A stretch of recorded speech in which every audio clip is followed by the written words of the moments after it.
இருக்குது. 3 type of collision or 4 type of collision. எத்தனை type of collision இருக்குமா? Bounded collision, unbounded collision. அதுல பாத்தீங்கன்னா உங்களுக்கு என்ன இருக்கும்? நோ collision 3 கான்செப்ட் இருக்கும். கரெக்ட்டுங்களா? ஆமாங்க சார். சரி. இப்ப இது எப்படி போடுறது? இதே நான் சேம் திரும்ப இந்த கிராஃப் எப்படி போடலாம், எப்படி டிரா பண்றதுங்கிற ஒரு ஐடியாவை பாருங்க. சரிங்களா? சேம் என்ன கொடுத்துருக்காங்க? Greater than or equal to இங்கே கிரேட்டர் தென் ஆர் ஈக்குவல் கொடுத்துருக்காங்க. நம்ம லாஸ்டா பார்த்தது less than or equal to ரெண்டு பார்த்தோம்.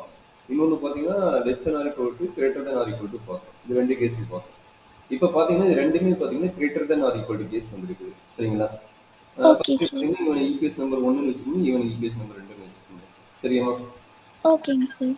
சரி, இதுல நம்ம என்ன பண்ணுவோம்? சேம் ப்ராசஸ் தான். ஒன்றும் கிராப் ட்ராப் பண்ணும்போது கேர்ஃபுல்லாக பண்ணணும். மற்றபடி எதுவுமே கிடையாது. எக்ஸ் ஒய் என்ன பண்ண போறோம்? எக்ஸ் 0, ஒய் என்ன கிடைக்கும்? 1. ஆமாம் சார். ஒய் 0, எக்ஸ் என்ன கிடைக்கும்? 3. ஆமாங்க சார். சரி, செகண்ட் ஈக்குவேஷன் எக்ஸ் ஒய் சொல்றாங்க. y X 0 x 0னா y is equal to 2. y 0னா x is equal to 2. அவ்வளோதான். அப்போ இதுக்கு நம்ம என்ன பண்ண போறோம்? கிராப் ஷீட் ட்ரா பண்ண போறோம். சரிங்களா? Okay sir. அப்போ கிராப் எடுக்கிறோம். கிராப் ஷீட் எடுத்துக்கணும். நிறைய கிராப் வச்சுக்கோங்க. இது முடிய வரைக்கும் ஆக்சுவலி இன்னைக்கு ஒரு 2-3 கிராப் ட்ரா பண்ண போறோம். வச்சுக்கோங்க. ஓகேங்க சார்.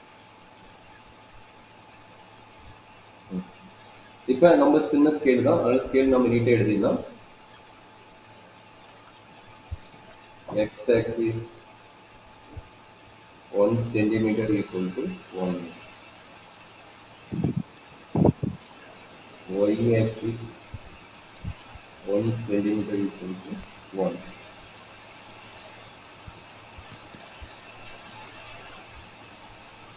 Drop பண்ணலாம்.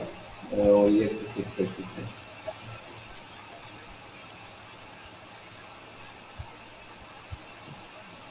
So இது X axis Y axis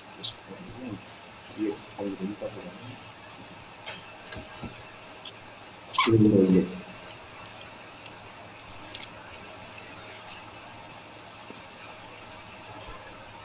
So point first point எதாவது ஒரு 0,0 first point. இந்த இடத்துல நம்ம லெஃப்ட் சைடு இருக்கலாம். நெகட்டிவ் எடுக்கணும். நம்ம வந்து 0,0 எடுக்கலாம். இப்போ என்னது சின்ன கிராஃப் இருந்தாலும் ரெண்டு லைன் எடுக்கணும். இவன் வந்து எக்ஸ் நோட் பண்ணிக்கிறேன். இவன் வந்து எக்ஸ் டேஷ்,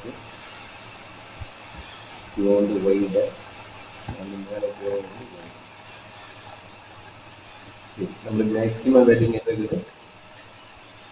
எக்ஸ் ஒய் வந்து ஒன்று தான் இருக்கிறோம். எக்ஸ் வந்து 2 சொல்லியிருக்கோம். அப்போ கிராஃப் பார்த்தா நம்ம சின்னதாக தான் வரப்போகுது. எக்ஸ் வந்து எவ்வளோ இருக்கிறாங்க? 1 தான் இருக்கிறோன்னா சரி, ஓகே. நம்ம 3 பாயிண்ட்ஸ் வச்சு மட்டும் கொஞ்சம் கிராஃப் நீட்டாக இருக்கும். 1 2 3 4. அதே மாதிரி இங்கே வந்து 1 2 3 4. சரியாம்மா? ஃபர்ஸ்ட் லைன் என்னமோ கொடுத்துருக்கு. ஃபர்ஸ்ட் லைனு 0னா 1. சரிங்களா? Okay sir. 1னா இங்கே பார்க்கலாம். இந்த ஒய் ஆக்சிஸில் வராங்க. 0னா 1. 0, அடுத்த பாயிண்ட் என்ன? 1னா 3. சரி, 0னா 3. 3னா 0. 3,0. 3,0. ஓகே, அதை நம்ம ட்ரா பண்ணலாம். 3,0னா 2. இதனோட லைன் நம்ம ட்ரா பண்ணலாம். ஸோ லைன் ட்ரா பண்ணிடலாமா? லைன் ட்ரா பண்ணிடலாம்.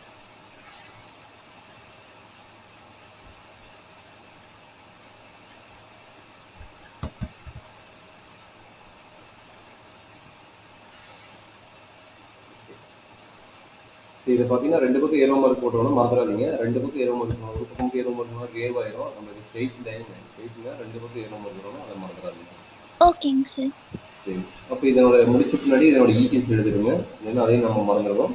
இதனோட ஈக்குவேஷன் என்ன கொடுத்துருக்காங்க? X plus 3y. X plus 3y greater than or equal to 3.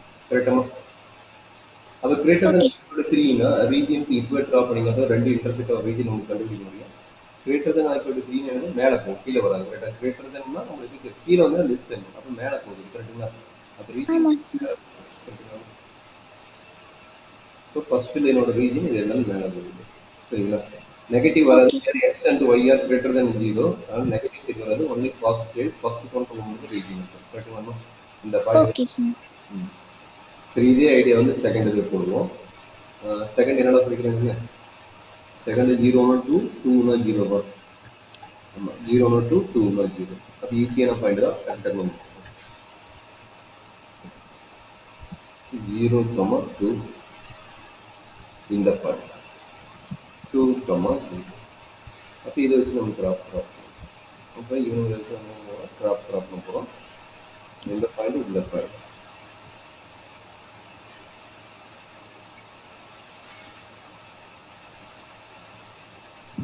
ஆமா, ஓகேங்க சார். அக்யூரேட்டாக நீ ட்ராப் பண்ணி எனக்கு பாயிண்ட் கரெக்டாக வராது. டிஜிட்டல் மோட்னால உங்களுக்கு அக்யூரேட்டாக என்ன பாயிண்ட்ஸ் மட்டும் வருது இன்ட்ரெஸ்ட் ஆகுது. ஏன்னா இன்ட்ரெஸ்ட் ஆகிற பாயிண்ட் நம்பர் வந்து இம்பார்ட்டன்ட். அப்போ பார்த்தீங்கன்னா உங்களுக்கு எனக்கு இங்கே இன்ட்ரெஸ்ட் ஆகுது. ஆக்சுவலாக இங்கே இன்ட்ரெஸ்ட் ஆகுது. உனக்கு அது என்ன பாயிண்ட் கரெக்டாக சொல்லணும் உன்னோட கிராஃப் ஷீட் பண்ணி? எனக்கு வந்து 1 பாயிண்ட்ல ஏதோ இன்ட்ரெஸ்ட் ஆகுது. நான் சொல்லு, அது என்ன எத்தனை லைன் இருக்குன்னு பார்த்து சொல்லுமா? எத்தனை லைன் இருக்கு? ஒரே நிமிஷம் சார்.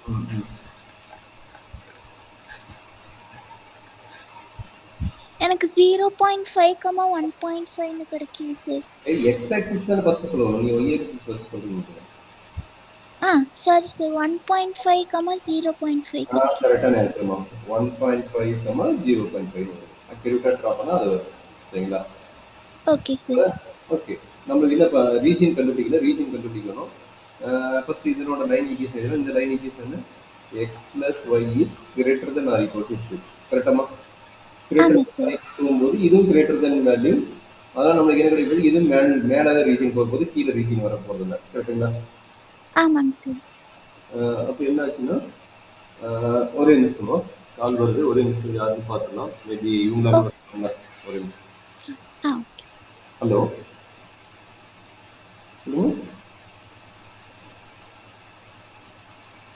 மேம் போய் ஃபோன் வைங்க மேம். ஓகே மேம், சாரி, இது வேற கால். இப்போ பார்த்தீங்கன்னா உங்களுக்கு கிரேட்டர் தென் என்ன? கிரேட்டர் தென் லைன் பார்த்தீங்கன்னா இங்கே வராது. கரெக்டா? எது நம்மளுக்கு இந்த லைன் ப்ளூ கலர் லைன். கரெக்டுங்களா? இந்த லைன் கரெக்டாமா? அப்போ ரீஜன் எங்கே வரப்போகுது? இது வரப்போகுது. கரெக்டுங்களா? இந்த பாயிண்ட். ஏன்னா ரெண்டுமே கிரேட்டர் தானே. அப்போ கிரேட்டர் தானே இந்த லைனில் வரும். சரியாம்மா? Okay sir. அப்போ நம்மளுக்கு காமன் ரீஜன் இதுதான். நம்மளுக்கு எதுவுமே கிடையாது. இந்த இதை காம்பினேஷன் ரெண்டுமே கிரேட்டர். நல்லா நோட் பண்ணிக்க. ரெண்டுமே கிரேட்டர்னால இந்த ரீஜன் மாற்றி கொடுத்தோம்னா வேற ரீஜன். சரிங்களா? ஓகேங்க சார். ரெண்டுமே கிரேட்டர் இந்த ரீஜன். அப்போ என்னென்ன பாயிண்ட்ஸ் உங்களுக்கு இன்ட்ரெஸ்ட் ஆகுது? கார்னர் பாயிண்ட் கண்டுபிடிக்கணும். கரெக்டுங்களா? இதுக்கும் போகும்ல வரும்போது இதுக்கு வரும். கரெக்டுங்களா? அப்போ இது ஒரு கார்னர் பாயிண்ட், இது ஒரு கார்னர் பாயிண்ட், இது ஒரு கார்னர் பாயிண்ட். கரெக்டாமா? ஆமாங்க சார். சரி, அப்போ நம்மளுடைய பாயிண்ட்ஸ் கண்டுபிடிச்சிட்டீங்க. இவன் யாரு? சார் கார்னர் பாயிண்ட் மட்டும் இன்னொருக்கா சொல்றீங்க சார்? அதான் கண்ணு, நம்மளுக்கு காமன் ரீஜன் யார் கண்ணு? காமன் ரீஜன் யார் வராங்களோ அவங்க தான் நம்மளுடைய கார்னர் பாயிண்ட்ஸ், நம்மளோட ரீஜனோட பாயிண்ட். கரெக்டுங்களா? இதான காமன் ரீஜன். அப்போ காமன் ரீஜன் எங்க நம்மளுக்கு வருது? இது இது கீழே போகாது. கரெக்டுங்களா? அப்போ இது எங்க எண்ட் ஆகுது? இங்க எண்ட் ஆகுது. கரெக்டா? இந்த லைன் இது எண்ட் ஆகுது. கரெக்டாமா? ஆமாங்க சார். அப்போ இது ஒரு பாயிண்ட். அதே மாதிரி இங்க வரும்போது இதுக்கு கீழே இறங்குது. இந்த பாயிண்ட் தான் நம்மளுக்கு டெட் எண்ட் யாரோ அதான் பார்க்கலாம். இந்த இதுக்கு கீழே வரல. இதுதான் நம்மளோட டெட் எண்ட். கரெக்டுங்களா? அப்போ இதனோட பாயிண்ட் வந்து இது. அதே மாதிரி இங்க வந்துட்டீங்கன்னா இந்த பாயிண்ட் இதுக்கு கீழே வருதா? இது கீழே ரீஜன் கிடையாது. நம்மளுக்கு இதோட முடிஞ்சது. கரெக்டுங்களா? ஆமா சார். இங்க காமன் ரீஜன் இருக்குதோ தட் இஸ் கால்ட் நம்மளுடைய பார்ட்டோட ரீஜனோட பாயிண்ட். இதுதான் பீஸ்ஃபுல்லோட ரீஜன். அப்போ அந்த பீஸ்ஃபுல் ரீஜன் எங்கெங்க காமனா முடியுதோ, சரிங்களா? இந்த பாயிண்ட், இந்த பாயிண்ட், இந்த பாயிண்ட். அது கீழே பார்த்தீங்கன்னா ரீஜன் வராது. இது பேர் இந்த எல்லோ கலர் மட்டும் தான் வருது. இந்த க்ரீன் கலர் வராது. க்ரீன் கலர் சேர்ந்து வந்ததுன்னா மேபி இது கார்னர் பாயிண்டா இருக்கலாம். அப்போ பார்த்தீங்கன்னா இங்கே எல்லோ கலர் மட்டும் தான் இருக்குது. அப்போ இது ரெண்டுக்குமே காமன் யார் இருக்கிறவங்கனால பார்த்தீங்கன்னா நான் சொன்னது இந்த எல்லோ கலர் க்ரீன் கலர்னு வர்றது காமன் ரீஜன். அப்போ எல்லோ கலர் க்ரீன் கலர் வர ரீஜன் பார்த்தீங்கன்னா இந்த பார்ட் மட்டும் தான். கரெக்டுங்களா? இந்த பார்ட் மட்டும். அப்போ அது எங்க க்ளோஸ் ஆகுது அது மட்டும் நம்ம பார்த்தா போதும். எங்க க்ளோஸ் ஆகுது? இங்கே தான் க்ளோஸ் ஆகுது. கரெக்டுங்களா? இங்க ஒரு பாயிண்ட் க்ளோஸ் ஆகுது, இங்க ஒரு பாயிண்ட். அப்ப அந்த 3 பாயிண்ட் தான் நம்மளோட கார்னர் பாயிண்ட் தான். மற்ற பாயிண்ட் எதுவும் கார்னர் பாயிண்டா இருக்காது. சரியாமா? Okay sir. புரியுதாமா? இல்லை நினைச்சிட்டு விட்டுருக்குங்களா? புரியுதுங்க சார். சரி, அவ்வளோதான். இது கார்னர் பாயிண்ட் செலக்ட் பண்ணி நம்மளோட ஒர்க் மேக்ஸிமம் 90% முடிஞ்சிருக்கு. நம்ம வேல்யூ மட்டும் எடுத்துக்கிட்டா போதும். என்னென்ன கார்னர் பாயிண்ட் தெரிஞ்சிருக்கோம். என்னது ஃபர்ஸ்ட் கார்னர் ஃபர்ஸ்ட் வந்து 0,2. நான் ஏபிசிடி நோட் பண்ணிக்கிறீங்களா? ஏபிசிடி வேணா நோட் பண்ணிக்கோங்க. அப்போ நம்மளுக்கு ஈஸியாக இருக்கும் நோட் பண்ணும்போது. இங்கே என்னது இது வந்து எப்பயுமே வந்து ஆரிஜினும் ஓன்னு வச்சுக்கோங்க, கரெக்டுங்களா? மற்ற எங்கேயும் இன்டர்செக்டாக தான் அவங்க வச்சுக்கோங்க. இது வந்து ஏங்கிற பாயிண்ட், இது வந்து பிங்கிற பாயிண்ட், இது வந்து சிங்கிற பாயிண்ட், இது டிங்கிற பாயிண்ட், இது ஈங்கிற பாயிண்ட். அதனால நம்மளோட சொல்யூஷன் யார் யார் வராங்க? பி, சி, இ. பி. ஆமா சார். அப்ப அவங்கள மட்டும் சொன்னா போதுமா? அப்ப 3,0, 0,2, 1.5, 0.5. அப்ப அவங்கள மட்டும் நோட் பண்ணணும். சரியாமா? Okay sir. சொல்லுமா. ஃபர்ஸ்ட் பாயிண்ட் யாரு? ஃபர்ஸ்ட் வந்து 0,2. 0,2. அவன் யார்? ஈயா? ஆமா சார். சார் எழுதுறப்போ y ஆக்சிஸ் இந்த காமன் பாயிண்ட் ஃபர்ஸ்ட் எழுதணுமா இல்ல x ஆக்சிஸ் எது வேணா எழுதிக்கலாம். இந்த 3 பாயிண்ட்ஸ் வந்தா போதுமா? எது வேணா எழுதிக்கலாம். சரிங்களா? Okay sir. எது வேணா எழுதிக்கலாம். பட் நீங்க எழுதலாம். அடுத்து வந்து 1.5, 0.5. சியா 1.5, 0.5. நெக்ஸ்ட் வந்து b வந்து 3,0. 3,0. அப்ப நம்ம இஜெட் கண்டுபிடிப்போம். சரிங்களா? இஜெட் ஃபங்க்ஷனோட ஃபார்முலா அடிஷன் பண்ணிடுங்க. இஜெட்டோட value 3x plus 5y. Plus 5y. 3x plus 5. இப்போ வேல்யூ கால்குலேஷன் நம்ம சொல்லுமா? எவ்வளோ வருவாங்க? 0,2 10 சார். இவன் 10. 10. இவன் கால்குலேஷன் பண்ணுமா? இது வந்து 3 into 1.5 வந்து 4.5 plus 4.5 plus 2.5 7 வருது சார். நெக்ஸ்ட் வந்து 9. மினிமைஸ் தான் கேட்குறாங்க, கரெக்டுங்களா? மினிமைஸ் தான் கேட்குறாங்க. நம்ம இது மினிமைஸ் பாயிண்ட். அப்போ மினிமைஸ் நமக்கு என்ன கிடைக்கிறாங்க? 7, கரெக்டுங்களா? அப்போ மினிமம் ஓகே சார். 7. அப்போ எழுதும்போது என்ன பண்ணுவீங்க? therefore minimum of z equal to 7 at a point 1.5, 0.5. சரிங்களா? இதுதான் இந்த கொஸ்டினோட நம்ம சொல்யூஷன். Okay sir. என்ன டவுட் இருக்குதுங்க?